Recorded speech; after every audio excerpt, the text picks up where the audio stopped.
mai-share lang ako sa inyo about to sa Facebook. So, kung kayo'y content creator na kagaya ko, small pa lang din naman po ako at hindi pa ako sikat, hindi pa ako kilala. So, ito ang i-share ko sa inyo.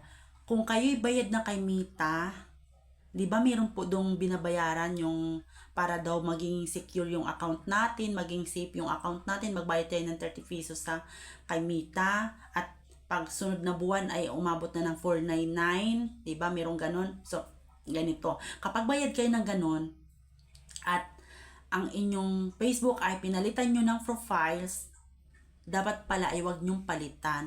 Pwede pong masuspend ang inyong account ng 180 days. So, kapag nasuspend yon, so, syempre, malungkot tayo kasi hindi tayo makapag-upload, di ba? So, meron naman dong solution.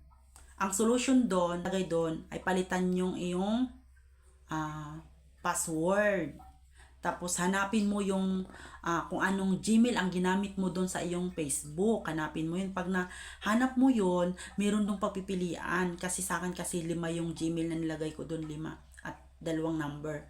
So pagpipilian mo yun kung alin yung Gmail or number ba yung paglalagyan mo na bago. So ang ginawa ko yung number, isang number lang yung nilagay ko. Tapos nagpalit ako ng password.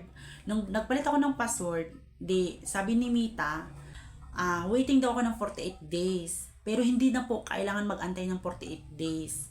Mag-antay ka lang ng 3 to 5 minutes. Kapag naantay mo yung 3 to 5 minutes, pwede ka na po ulit mag-login. Basta, wag mong kalimutan yung password mo sa Facebook, yung bagong password mo. Wag mong kalimutan yon.